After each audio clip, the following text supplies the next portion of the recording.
see a bit of a gank in the mid lane. Oh, Seros, really good step forward, but the damage might still be enough. Blabber's there looking to commit.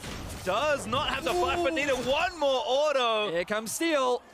And again, still first blood on the table, dives on the Blabber. Jensen wants to turn around, but it's tough. Knock up lands, but Steel now is going to get chased down. Jensen looks for it, is going to force the flash. Ahead. Well, top lane this time for Blabber. It's been his protocol a lot here. Gonna get him. He's going to get away. There's the snare. Blabber still going to get the damage down. Every low, and Blabber going to grab first blood. And every round they have all three members collapsing on the blue buff. We're going to see a fight. Yeah, Jensen here first though. Blabber looking to try and steal it away. Blue buff though goes over. Evie going to dive in. Does get the shock down. Actually moves it back through. And that's a kill. Evie through the Kindred ult. He's going to get the snipe with the ulti. And now a 2v3. But Jensen with a massive Vanguard's edge is going to take down Steel. Licorice though is low. Already popped the ulti. So he's got to claw over the wall and will get out to safety. Great turnaround there from Jensen. More involved in the total map plays, especially again with this Infernal Drake ready to maybe be taken. Steel though is going to bite the bait and be forced to flash away. Vivid there also with the save. Going to make sure he gets out, but being the champion just does fine into Urgot as well. As you can see in terms of the farmers, right now an engage is happening. Steel again diving back in, but there's the stun into the proto belt. They're going to try and burst down Steel. They do grab a Blabber. Oh, he gets ulted again. Evie gets the flash forward into the fear, and that's carnage on the front side. And a huge team fight win for Detonation Focus Me. 3 members aren't over yet for Cloud9. Their scaling is still an option as we see another gank in mid. Jensen good double stun, but the ult from Unipon actually gets through it. That's an easy Mega Inferno snipers. Detonation Focus Me continue to make plays. That was a very quick kill down onto Jensen. Baron, but DFM are committed. They disengage. Not that committed, apparently. I think this is smart. Don't go for the 50-50. It was in complete darkness. Ooh, here we go, potential fight being started. Looking for Steel, perhaps. They are going to get the ulti down. Licorice and Sneaky looking to dive through. Zazel zoning off Evie on the other side as Vivid grabs up the jungler and protects him.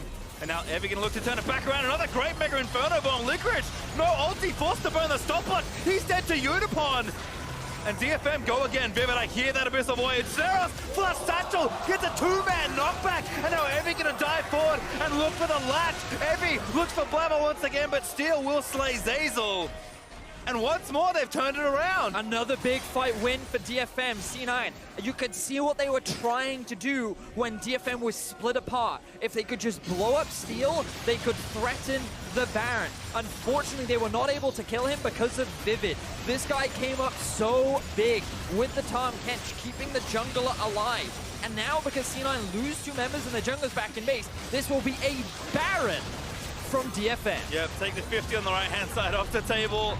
That's all DFM after that hard work. A slow push coming out from either side, and then just slowly working their way onto this tower, and they're going to chip away at the health bars of C9. Yep, going straight for this first inhib here. Going to try and take middle. Blabber again, and Big opens Daisy with a big pole. There's Licorice diving into the side of the team. He pops the watch barely to try and live, but again, Evie finds Blabber with fear beyond death, and Jensen does barely get a snipe onto Steel. He dances away, but I don't think he can go anywhere but the fountain. Jensen is going to live for a little while longer. There's the snipe from Unipon with a Q to take down Aurelia, and DFM will walk back to mid lane. But still a good fight here from C9. They find 2 kills onto DFM, and they still have enough wave cut to try and hold against DFM. But with the damage from DFM, they secure themselves a tower. Will they get an inhib? It certainly looks like. Yeah, that turret was not built to last in that situation. Inhib will also force C9. Don't feel confident enough to defend it. The Detonation Focus, 2 ults committed there to try and get the Kindred. That was so close. The last 2 big ultis. Oh no, the Unipon still has his ulti available. This siege is a little harder. Here comes the crash. In 3-man route. They're sneaky straight to the back line. Trying to kill Unipon. Jensen with a Vanguard dead. Gets a strong push across the wall, and Unipon, he's still alive. Licorice, he just can't get the kill. Sneaky couldn't get it either. Steel does go down, but he zones off 3 members of Cloud9 as he does it, and Seros killed Licorice in the end. Another fight that initially looked so good for C9, but Vivid comes up huge. This man's Tahm Kench is a monster and just cannot be stopped, as every time C9 get close, Vivid ruins their day. Now, DFM back on the siege. Yep, again, TP's in, very aggressive here, trying to finish off these structures. They will get that one. Inhib now exposed. Cloud9, will they pick a fight again? Jensen looking for it, but he's got no ultis cooldowns. Look at Zazel, look at Zazel. So thin here for both sides, but DFM still with that lead. They're going to try and push in. They might overcommit here, but there's the passive from Zig. Zeyzal does get one onto Evie, but he's just so tanky that it doesn't really matter. And Zeyzal just dies to Saros. He's trying to buy time for C9, and while they won't lose their Nexus towers, but against the comp, it's just so hard. Oh, steal again, Vivid. Of course he's there to save him. And now Licorice once more going to force a self-ulti and get Satchel charged back in. What timing from Saros? Is Licorice forced to stop one? There's a good ult from Kindred, but Zeyzal now going to dive in, gets the pole. Jensen on the backside, sneaky there as well. They got Unipon. They've got more C9. They found the fight they needed. They'll flash in. They want everyone, but Saros will escape. Fantastic team fight from Cloud9. Finally, they're able to get the execution off, and they will secure themselves the ban. Things were looking so dire, but Sneaky and Zeyzal come up huge as they find the team fight win. Baron also could be theirs here. Second one of the game. First one went to Japan. This one goes to NA. Net them at least this outer tower. We'll see as they now set up for the siege. Licorice again looking for the play onto Steel. He's the target. Maybe they're going to take the brunt of that initiation. And now Blabber again in danger of being ulted. He's dead. He tags in again. Blabber. Oh my god, he kills this now. He lived. He actually lived. Licorice now the next one to get a little too low. And now C9 are forced to retreat, and let it be known that no one ultis Blabber 5 times in a row and gets away with it. The clutch item on its way for Unifon as Steel close to getting caught out there. Blabber just melting through the HP of it. Yeah. Again, Kindred not bad here. Is no devour up, I think, for Saros. He's going to have to flash away, but he gets stunned. Jensen going to dive back in as Sneaky is able to grab the snipe. They forced the cooldown from Vivid, and now Zeyzal forced to get away, but he's put into the grinder. Blabber, he saved him with an ulti. I didn't know he could do that.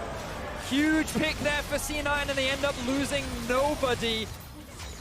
And now Detonation Focus Me, they're the ones that are forced back. Remember that Baron is alive, and one of the big damage dealers in Saros has been taken off the board. Elder Dragon is also alive. C9 not quite sure where to go for, so they're going to send Sneaky down. He's going to solo this one off while the 4 other members go towards Baron. But how does Blabber get put in an I Die to Urgot ulti montage for 25 minutes in this game and then show so much knowledge about how the interactions work? But never mind, we'll worry about that later, because Sneaky has been found out. Abyssal Voyage is going to move Vivid and Evan in, and they say, hey buddy, thanks for the leash. We'll try and take this one away, and C9 are late to this fight. Heavy, flash flip, they're in onto Sneaky. He kites it out of the way. He's slowly flashes out, but he got caught. No QSS to save him this time, and Jensen's GA also going to get low as Licorice is trying to save the other end of this fight. He proto belts in, he's buying time, he's doing what he can. And he's not dead. He flashes out of the way, but the Elder Dragon is going over to Detonation Focus Me. And what was a pick from C9 has now resulted low. This might be it for Cloud9. They can't find him, but the initiation does look good. Licorice gets a 4-man route, and they'll dive into the backside as Unifon is going to get disarmed. Jensen able to take him down, but Detonation Focus Me got them all so low. Sneaky, though, is able to live and take them all down. And that's an ace for Cloud9. Cloud9, 5. As they will plow through, the wave catches up, and Cloud9 will mount the comeback, I suppose, to push themselves 2-0 in this group, but DFM did not make it easy.